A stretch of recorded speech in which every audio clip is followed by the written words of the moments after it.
Vamos para a palavra de Deus? Abra sua Bíblia em Filipenses, capítulo 2, versículo 12.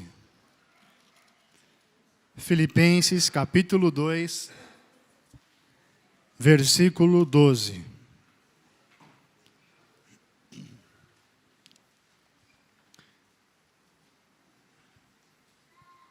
Vamos colocar em pé, irmãos. Filipenses, capítulo 2, versículo 12.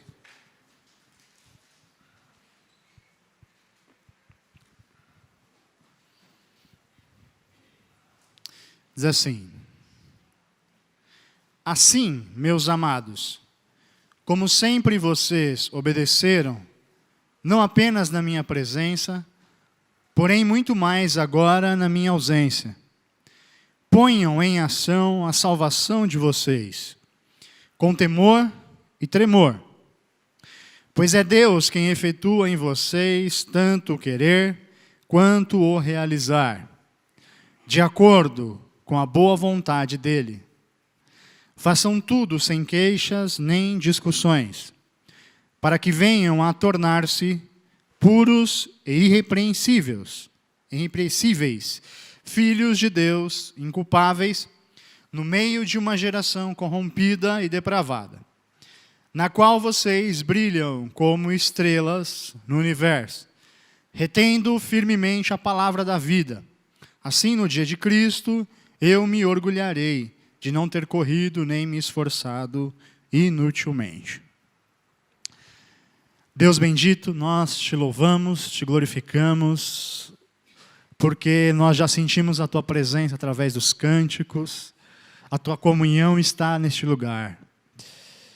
Nós te agradecemos, Senhor, pela Tua presença aqui, mas nós te pedimos que o Teu Espírito Santo possa, Senhor, neste momento, usar-me para falar com a Tua igreja, com o Teu povo, que foi comprado pelo Teu sangue, ó Cristo. Em nome de Jesus, unja a minha vida e unja os ouvidos dos meus irmãos, para que possamos sair daqui alimentados pela Tua palavra. Em nome de Jesus, amém. Pode se assentar, irmãos.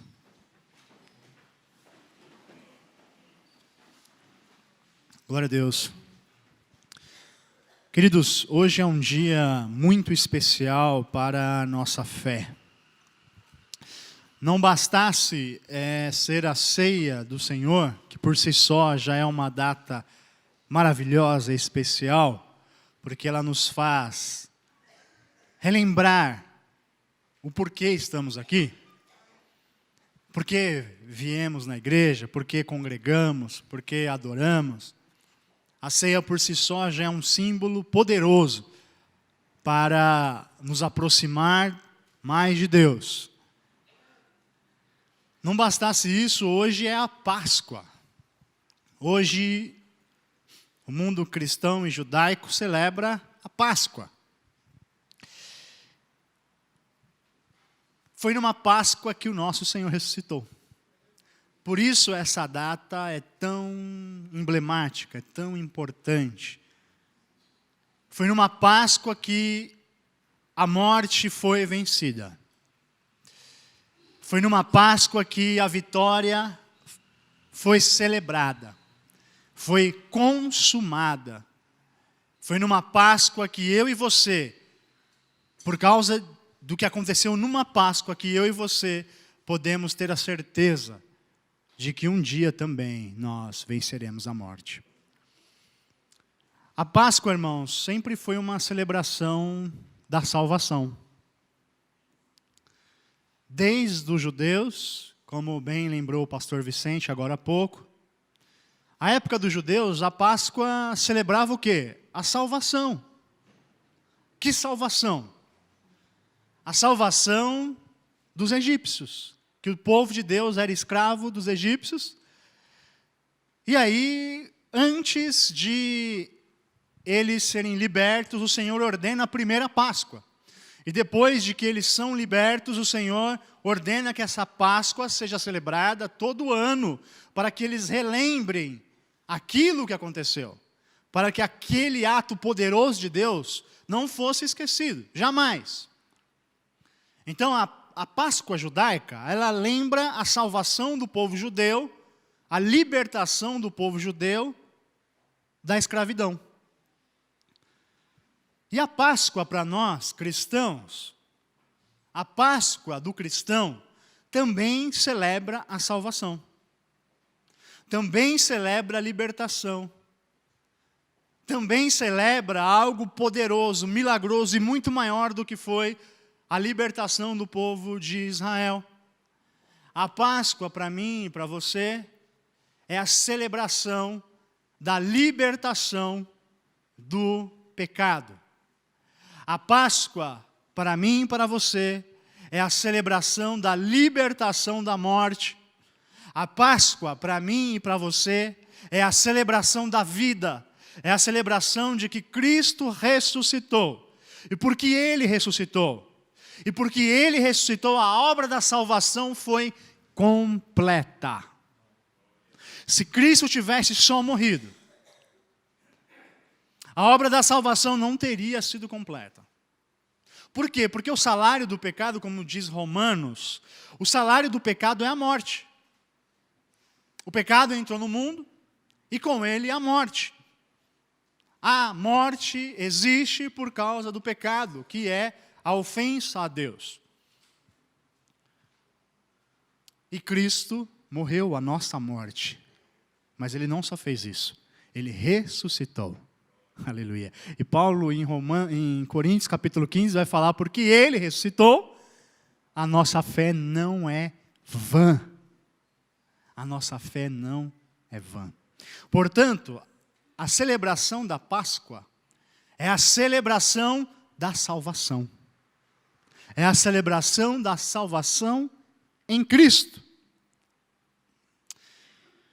A salvação é algo bastante incompreendido por uma boa parte dos cristãos. Alguns entendem que a salvação é algo que você vai encontrar no final da vida, se você viver uma vida direitinha, bem certinha, do jeito que as regras que são impostas, se você viveu certinho durante a sua vida, no final você vai ganhar o prêmio, que é a salvação.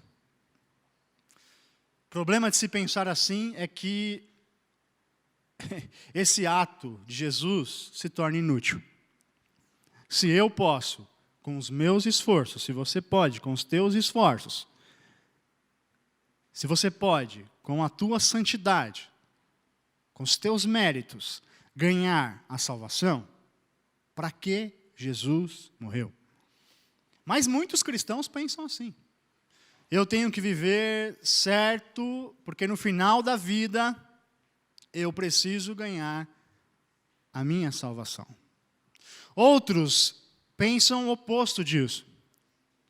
Pensam que a salvação é algo que é dada por Deus, nisso não estão errados, mas que é algo que uma vez dada e uma vez você tomando para si a salvação, é algo que você não perde mais.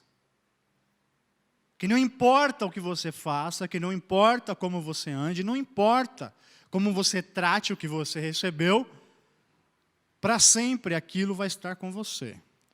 Eu vou dizer que a Bíblia não fala nem de uma e nem de outra. A Bíblia Sagrada, ela não fala nem da salvação por mérito, claro que não, e nem que a salvação é algo que ocorre e taxada uma vez, não pode mais ser perdida. A Bíblia não coloca dessa forma. Desde Israel não era assim. Desde Israel a salvação era algo que era dada para o povo, mas que também era pedido que se tratasse ela com o respeito que ela merecesse. No cristianismo não é diferente. A salvação é algo que vem exclusivamente de Deus para nós. É um presente, é algo que foi doado. que nós não teríamos como jamais ter méritos para alcançar. Porém, é algo que Deus dá para a gente, mas que a gente precisa cuidar, tratar bem, tratar com carinho. É um presente que precisa ser tratado com carinho. E Paulo aqui, nesse trecho que a gente leu da carta de Filipenses, ele está falando exatamente disso. No versículo 12, que é o primeiro versículo que a gente leu, na parte B do versículo, ele vai falar assim: ponham em ação a salvação de vocês. Algumas traduções, outras traduções vão falar assim, que vocês operem a salvação. O que o apóstolo quer dizer com ponha em ação a salvação? O que é colocar em ação a salvação? Irmãos, no texto grego, essa palavra, ação, ela tem uma ideia bem clara.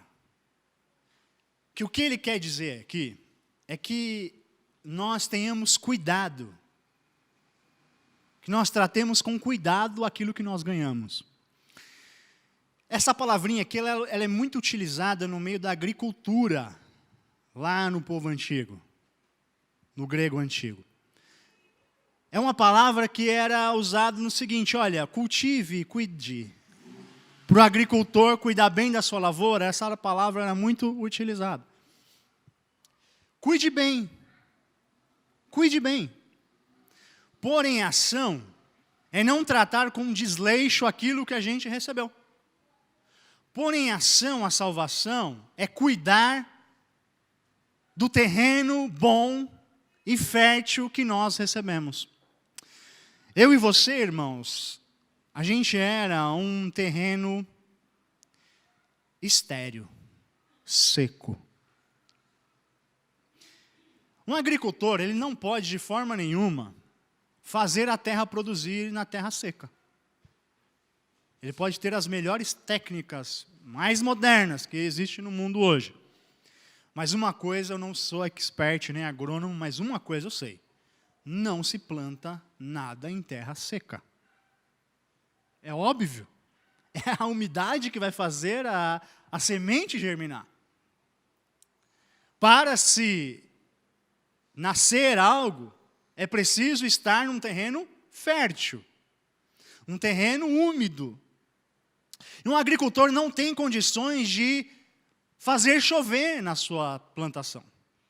Um agricultor não tem condição de transformar um terreno seco em uma terra infértil, numa terra produtiva. Pois bem, o que a Bíblia está querendo dizer aqui, com essa metáfora da agricultura, esse pôr em ação, é que era o seguinte: eu e você, todos nós éramos terrenos secos.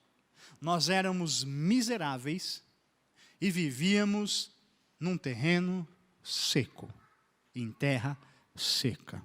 Pois bem, o que Deus fez? Deus fez um milagre. Só Ele pode mandar chover.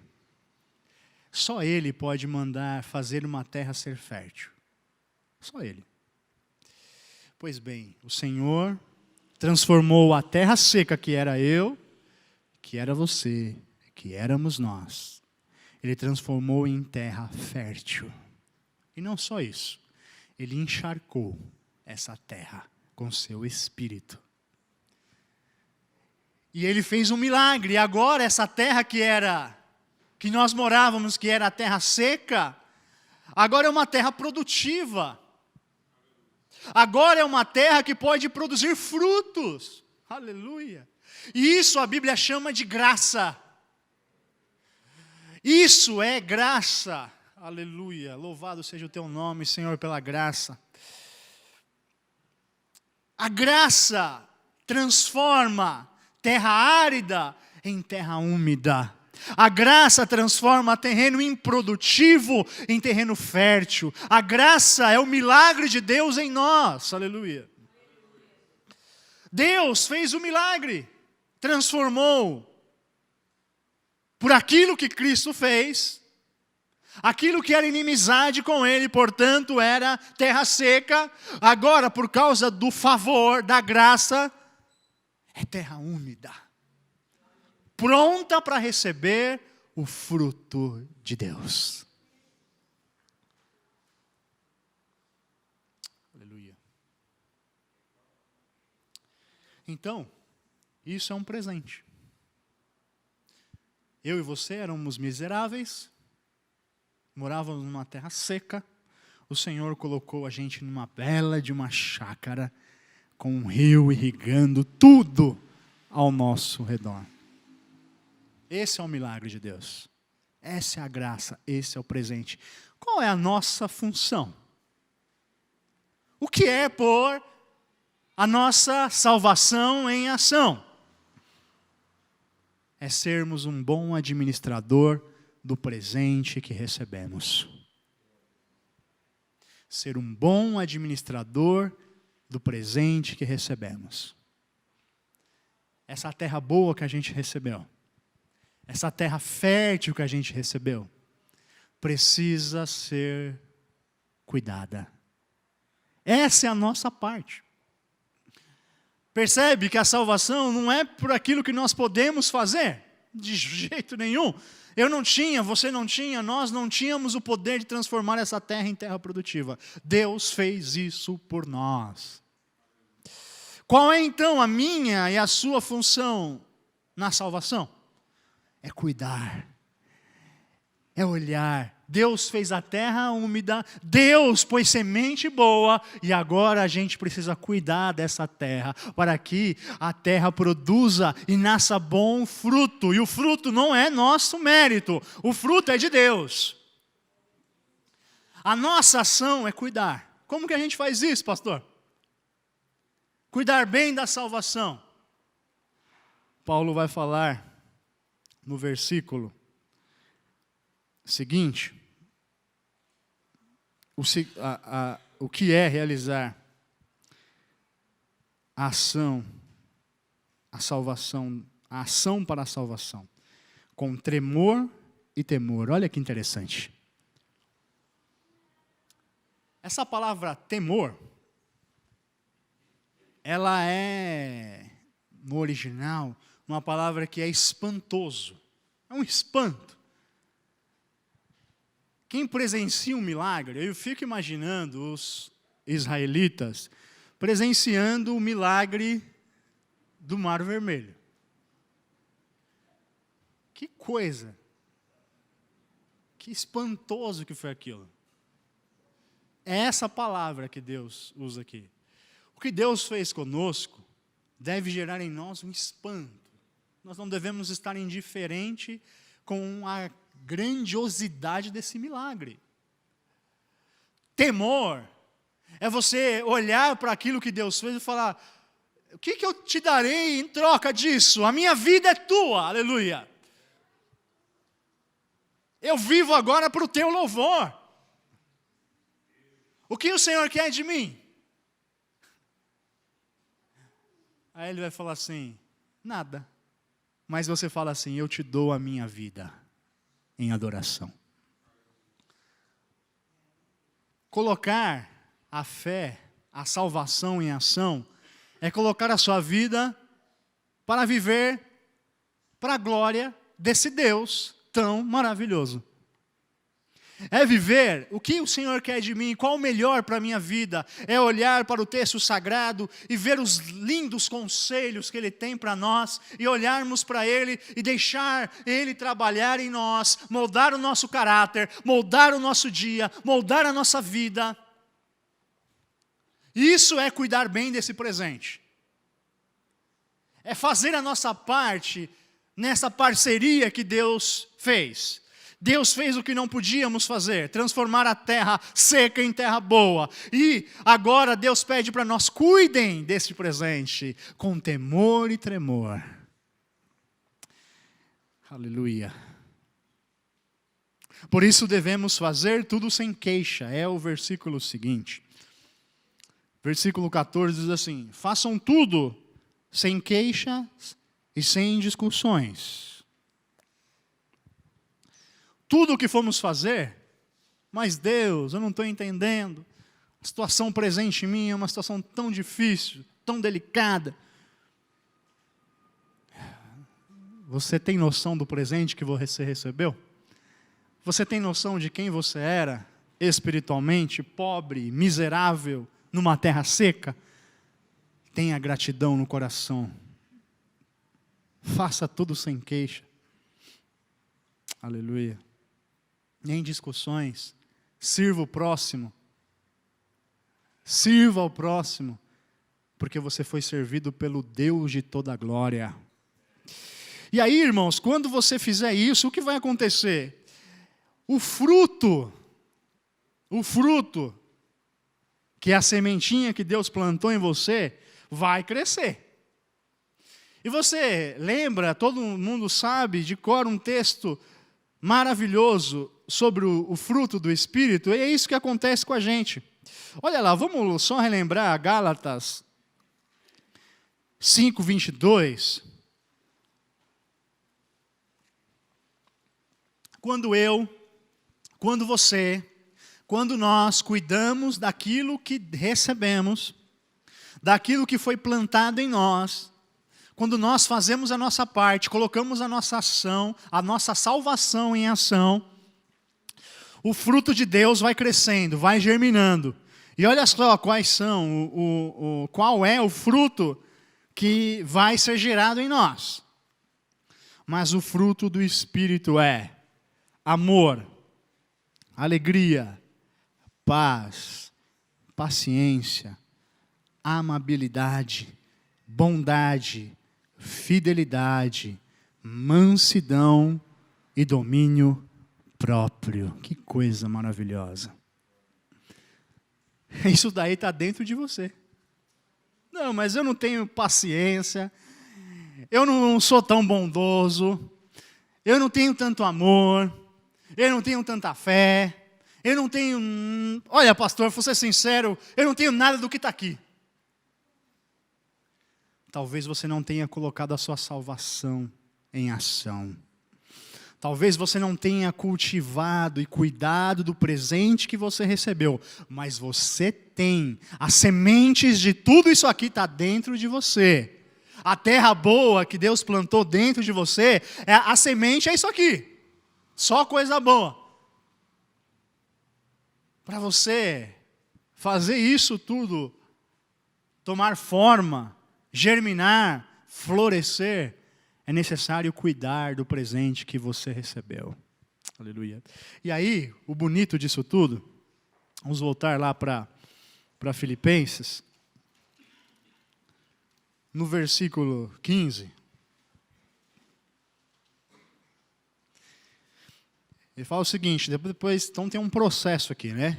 A parte de Deus, que é transformar a terra seca em terra úmida, produtiva. Tem a nossa parte, que é cuidar desse presente, cuidar desse belo jardim que Deus plantou em nós.